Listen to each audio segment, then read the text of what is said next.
Halo, selamat pagi Kompas Bisnis kembali untuk Anda bersama saya Glenis Oktania. Informasi pertama, angka perdagangan internasional Indonesia melesu, saudara. Badan Pusat Statistik mencatat turunnya ekspor di bulan Juni jika dibanding bulan sebelumnya. Mari kita lihat angkanya. Ini dia grafiknya. Untuk yang pertama kita lihat dulu yang berwarna ungu di bagian atas adalah grafik untuk nilai ekspor kita. Ekspor yang ditujukan dari grafik berwarna ungu ini pada bulan ini, di bulan Juni tepatnya, saudara, berada di angka 20,6 miliar dolar. Turun 5,08% dibanding bulan Mei pada 2023. Jadi grafiknya sempat turun juga di bulan Mei, saudara.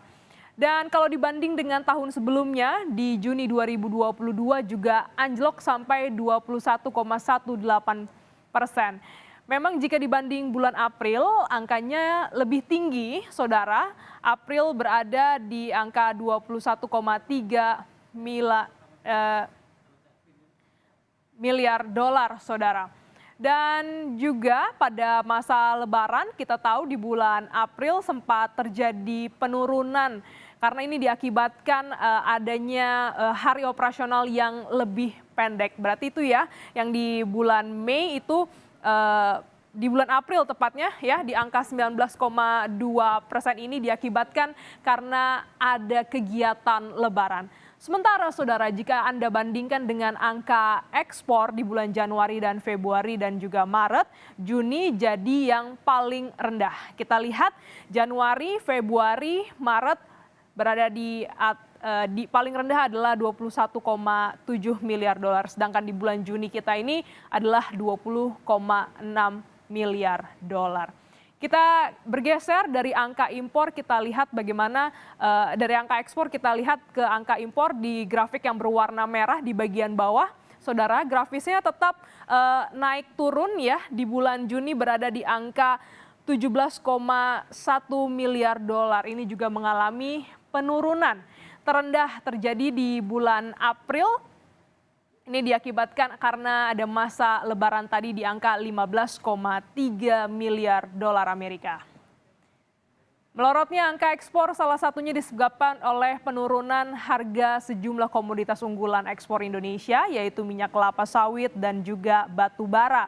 Bahkan penurunannya mencapai masing-masing 13 dan 12,5% dibanding bulan sebelumnya.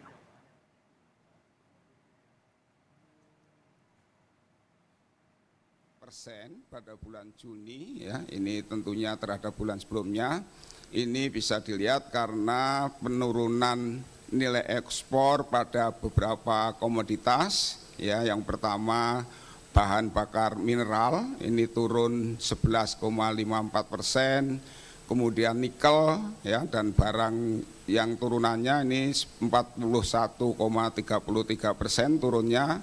Logam mulia dan perhiasan atau permata juga turun 41,41%.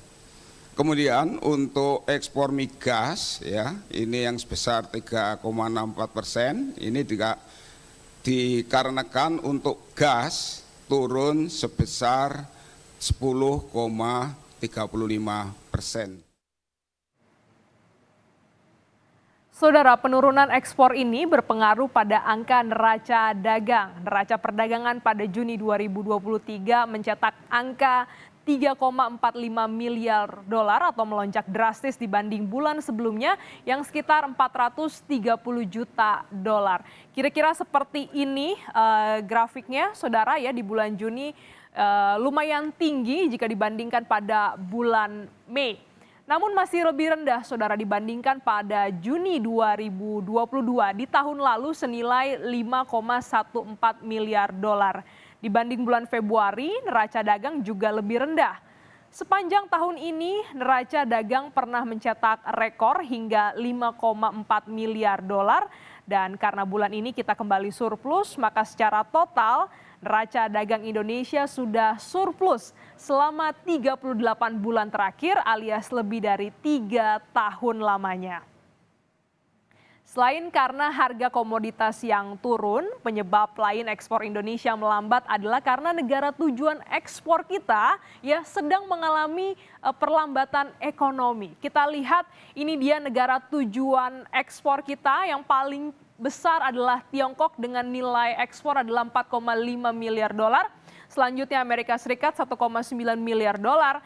Di posisi ketiga ada di Asia yaitu India 1,6 miliar dolar dan juga yang keempat adalah Jepang 1,4 miliar dolar. Mengingat kita masih bergantung pada Tiongkok untuk angka ekspor, maka penurunan ekspor ini tentu perlu diwaspadai oleh pemerintah. Selain karena harga komoditas yang turun, ekonomi Tiongkok melambat. Satu lagi faktor penurunan ekspor adalah karena ekspor manufaktur kita juga melambat. Ekspor industri manufaktur pada Juni 2023 mencapai 15,25 miliar dolar, berkontribusi sebesar 74,01% terhadap total ekspor nasional. Jika kita breakdown per industrinya, yang paling besar adalah industri makanan dengan angka 3,81 miliar. Yang kedua, saudara, ini ada di industri logam dasar sekitar 3,23 miliar dolar. Industri bahan kimia berada di posisi ketiga, 1,26 miliar dolar. Ada juga industri kendaraan bermotor, 770 juta dolar. Dan industri komputer dan barang elektronik berada di angka 745,8 juta dolar.